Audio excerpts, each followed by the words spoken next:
जब slaughter house खुलते हैं जहाँ भाई गायों को काटा जाता है, ऐसे बहुत सारी चीज़ें होती हैं, क्या उस दौरान नहीं लगता कि सरकार, जो कि भारतीय जनता पार्टी सरकार है, ये सब चीज़ अनुमति ही नहीं देनी चाहिए इस चीज़ की? तो ये तो एक मैं बता रहा हूँ कि सरकार का 2 मंत्रालय, आबकारी मंत्रालय, खूब शराब पियो, मद्य निषेध मंत्रालय, शराब पीना मना है। तो सरकार के भरोसे आप कुछ कार्य कर लेंगे, ये संभव नहीं है। हमने जो मंगलौर का स्लॉटर हाउस रोका, उस मंगलौर के स्लॉटर हाउस में हमको क्या हिंदू क्या मुस्लिम, आप चलिए अभी, अगर मैं आज मुस्लिमों के गांव में जाऊं, सारे के सारे खड़े होकर इज्जत देते क्योंकि हमने रुकवाया। आप गौ सेवा करते हैं, आपको लगता है कि भारतीय जनता पार्टी गौ सेवा के लिए जो कहती है, गायों के लिए जो एक्टिविटीज लेकर के आती है, वो वास्तव में हो पाता है? भाई भारतीय जनता पार्टी की सरकार मध्य प्रदेश में है, वहाँ 30 रुपये 25 रुपया मिल रहा है एक गाय का, गौवंश का।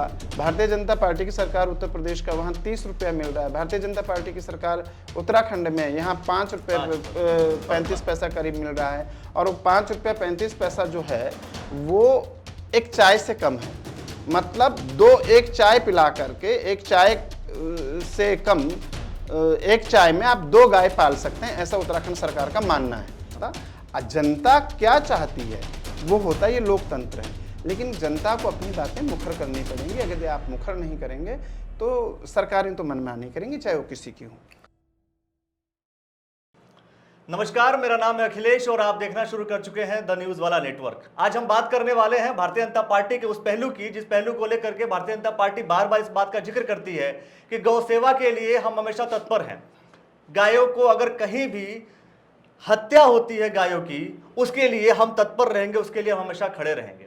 लेकिन दूसरी तरफ संत समाज भी है जो कहीं ना कहीं गौ सेवा के रूप में अपने आप को खड़ा रखता है, मुखर होकर के आप लोग के सामने रहता है।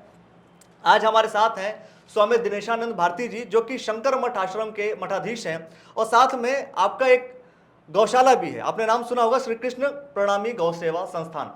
मैं ये जानना चाह रहा हूँ आपसे कि सबसे पहले तो आपका द न्यूज वाला नेटवर्क में स्वागत, और सवाल यही है कि आप गौ सेवा करते हैं, आपको लगता है कि भारतीय जनता पार्टी गौ सेवा के लिए जो कहती है, गायों के लिए जो एक्टिविटीज लेकर के आती है, वो वास्तव में हो पाता है? देखिए, बहुत बहुत धन्यवाद आपका। और अखिलेश जी, आपको ये कहूँ कि गौ सेवा के लिए मुझे लगता है कि व्यक्ति टू व्यक्ति डिपेंड करता है, पर्सन टू पर्सन डिपेंड करता है। जैसे उत्तर प्रदेश और उत्तराखंड दोनों में भारतीय जनता पार्टी की सरकार है। उत्तराखंड में जो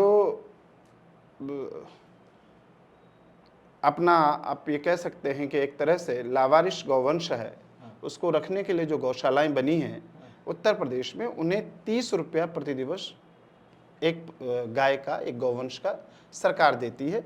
बाकी लोग वहाँ से डोनेशन और आसपास में सहयोग से कर लेते हैं। लेकिन उत्तराखंड की जहाँ तक बात करें, उत्तराखंड में 5 रुपये और 40 पैसा या 45 पैसा दिया जाता है। यानी कहीं ना कहीं सरकारों में डिफरेंसेस हैं व्यक्ति पे।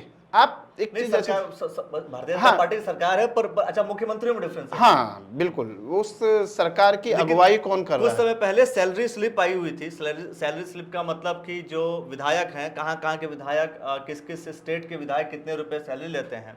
तो 1,98,000 रुपये के आसपास उत्तराखंड के विधायकों का जिक्र था, जबकि 98 या 90 के 1000 के अप्रॉक्स दिल्ली वालों का था, जबकि वो बढ़ाने के बाद था।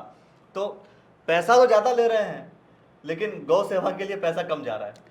देखिए, ये तो विधायकों का वेतन है जिसकी आप बात कर रहे हैं। वेतन की बात कर रहा हूं। वेतन की बात कर रहे हैं, बाकी फंड्स की तो बात ही नहीं कर रहा हूं मैं। देखिए, वेतन है तो इससे सरकार की मंशाएं भी, जिन सरकारों ने बढ़ाई हैं उनकी मंशाएं भी सही होती है, क्योंकि केवल विधायक ही कार्य नहीं करते हैं। सरकार के विभिन्न विभाग हैं, विभिन्न विभागों में विभिन्न कर्मचारी हैं, है ना। और विधायक एकमात्र सरकार का ऐसा कर्मचारी है जिसको शपथ ग्रहण हो जाए, उसने ज्वाइन कर लिया और शपथ ग्रहण के तुरंत बाद यदि वो इस्तीफा दे तो उसकी जो पेंशन है वो भी चालू हो जाती है। तो ये तो एक सोचनीय विषय है और इसको सोचना चाहिए। लेकिन जहां तक बात गायों की है, तो उत्तराखंड की जो सरकार है ना, उत्तराखंड के माननीय मुख्यमंत्री, उनको भी चिंतन करना चाहिए। मैं कहा कि ये सरकार की अगुवाई कौन कर रहा है, कौन सी सरकार? भाई भारतीय जनता पार्टी की सरकार मध्य प्रदेश में है, वहां 30 रुपये 25 रुपया मिल रहा है एक गाय का। गौवंश का। भारतीय जनता पार्टी की सरकार उत्तर प्रदेश का, वहाँ 30 रुपया मिल रहा है। भारतीय जनता पार्टी की सरकार उत्तराखंड में, यहाँ 5 रुपये 35 पैसा करीब मिल रहा है। और वो 5 रुपया 35 पैसा जो है वो एक चाय से कम है। मतलब एक चाय पिला करके, एक चाय से कम एक चाय में आप 2 गाय पाल सकते हैं, ऐसा उत्तराखंड सरकार का मानना है कि एक चाय के खर्चे में 2 गाय पाली जा सकती हैं। तो ये डिपेंड करता है कि सरकार की अगुवाई कौन कर रहा है। तो निश्चित तौर पर गौवंश की रक्षा होनी चाहिए। सरकार, उत्तराखंड सरकार की अगुवाई जो कर रहे हैं उनके ऊपर कहीं ना कहीं आपको डाउट है? नहीं, डाउट नहीं है। मैंने गौ सेवा के प्रति उनके समर्पण की बात करी है। तो गौ सेवा के प्रति उत्तराखंड के जो इस वक्त मुख्यमंत्री हैं पुष्कर सिंह धामी, उनका उतना नहीं है अभी, मुझे नहीं लगता है, क्योंकि अभी उन्होंने कुछ बजट बढ़ाया है ऐसा मेरे सुनने में आया था अभी जब बजट पेश हुआ था। लेकिन जब तक वो धरातल पर नहीं उतरा तब तक हम उसकी बात नहीं कर सकते हैं। अच्छा, एक सवाल है कि जब स्लॉटर हाउस खुलते हैं जहां भाई गायों को काटा जाता है, ऐसे बहुत सारी चीज़ें होती हैं, क्या उस दौरान नहीं लगता कि सरकार, जो कि भारतीय जनता पार्टी सरकार है, ये सब चीज़ अनुमति ही नहीं देनी चाहिए इस चीज़ की? आपको शायद यहाँ स्मरण हो कि हमारे मंगलौर में खुल रहा था और उसको रोकने में सबसे सक्रिय भूमिका हमारी थी, यदि आपको स्मरण हो जी। और नहीं, मैं तो ये कह रहा हूँ सरकार क्यों अनुमति देती है? सरकार इसलिए अनुमति करती, सरकार के भरोसे आपका कार्य नहीं चल सकता। याद रखना आप, सरकार क्या है, सरकार ये चाहती है कि सरकार पे आपकी डिपेंडेंसी जब तक सरकार पे है तब तक आप सरकार के कंट्रोल में। जिस दिन आपकी डिपेंडेंसी सरकार से हट गई, अब सरकार का एक विभाग है आबकारी मंत्रालय, वो कहता है खूब शराब पियो, शराब के ठेके गली गली खुलवाओ, ठीक है ना। सरकार का ही दूसरा मंत्रालय मद्य निषेध मंत्रालय, वो कहते हैं शराब पीते हुए रास्ते में पाए गए तो जेल हो जाएगी।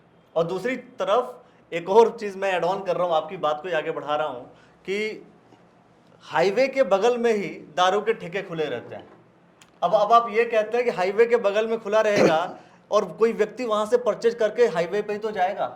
अब वो चीजें आप देखिए, वो सुप्रीम कोर्ट की रूलिंग आई थी और राज्य सरकारें बहुत चालाक है। जब सत्ता में कोई व्यक्ति आता है, और इसके लिए आप यूपी, उत्तराखंड या कांग्रेस, बसपा, सपा, समाजवादी पर किसी को दोष नहीं दे सकते।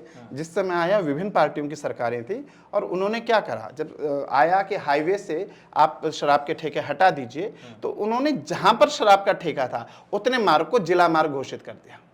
वो मार्ग ही हाईवे नहीं रहा अकॉर्डिंग टू पेपर, क्योंकि केवल पेपर दिखाना होता है यहाँ सुप्रीम कोर्ट में, वस्तुस्थिति कोई नहीं देख रहा है।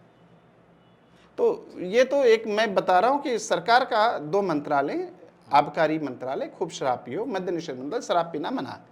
तो सरकार के भरोसे आप कुछ कार्य कर लेंगे, ये संभव नहीं है। हमने जो मंगलौर का स्लॉटर हाउस रोका, उस मंगलौर के स्लॉटर हाउस में हमको क्या हिंदू क्या मुस्लिम, आप चलिए अभी अगर मैं आज मुस्लिमों के गांव में जाऊं, सारे के सारे खड़े होकर इज्जत देते हैं, क्योंकि हमने रुकवाया है। और वो इसलिए रुकवाया कि उन्होंने उसका परिणाम देखा कि आगरा के पास या इधर ननौता के पास जहाँ जहाँ स्लॉटर हाउस खुले, वहाँ आज ये स्थिति है, क्योंकि मुस्लिम इलाकों में खुले हैं वहाँ, और मुस्लिम इलाकों में वहाँ ये स्थिति है कि आज आप नलके से पानी निकालिए धरती से, बोरिंग से, और उस पानी को रख दीजिए ढक करके, 1 घंटे बाद उसमें कीड़े पड़ जाते हैं, उनके बच्चे जो हैं बीमार हो रहे हैं। तो वो स्थिति यहाँ की ना आए, हरिद्वार की ना आए, रुड़की की ना आए, इस स्थिति के लिए हम वहाँ पर गए थे। और हमने वहाँ पर पुरजोर तरीके से, आपको याद होगा कि थाने तक में जा करके, और जो खोल रहा था उसने गोली मारने तक की धमकी दी, जो भी व्यक्ति, आलिम नाम है क्या है उनका। तो ये सारी चीज़ें चलती, सरकार के भरोसे नहीं चलता।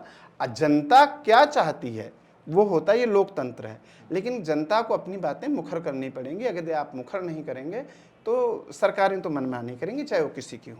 चलिए, दूसरा विषय होगा जब हम चर्चा करेंगे, विषय यही होगा कि आखिर मुस्लिमों को लेकर के कई बार जब ऐसे विषयों को लेकर के आप जेल भी जा चुके हैं, उसको लेकर के मैं बाद में चर्चा करूंगा। लेकिन सबसे बड़ी बात जो आज के डिस्कशन से निकल करके आया वो ये कि सरकार के भरोसे मत रहिए, सरकार आपके खुद भरोसे है। निश्चित तौर पर सरकार जो है आपके भरोसे है, और सरकार इस बात के लिए आपको निमंत्रण भी देती है कि कृपया करके अगर मैं कोई गलती करता हूं तो आप सड़कों पर उतरिए, सड़कों पर उतरेंगे तो मैं आपकी बात मानूंगा, अगर आप सड़कों पर नहीं उतरते हैं तो जो मैं कह रहा हूं वो आप कीजिए। पूरी तरीके से आपके कहने का मतलब निश्चित तौर पर। दोस्तों, महाराज जी ने जो इस बात का जिक्र किया, स्वामी दिनेशानंद भारती जी ने जिस बात का जिक्र किया, उस विषय को लेकर के आप क्या कहते हैं, क्या कहना चाहते हैं? गौ सेवाओं के परिप्रेक्ष्य में आप क्या कहना चाहते हैं, वो आप कमेंट सेक्शन के माध्यम से अपनी प्रतिक्रिया दीजिए। और ऐसे बहुत सारे विषय होंगे जिसको लेकर के हम बैठेंगे और आपको कहीं ना कहीं उस सारी जो गतिविधियां होंगी, सारे विषय होंगे, उसको लेकर के हम पूरी तरीके से चर्चा करते रहेंगे। आप अभी तक हमारे साथ बने रहे, इसके लिए आप सभी का बहुत बहुत धन्यवाद, और आपने जो समय दिया बहुत बहुत धन्यवाद आपका।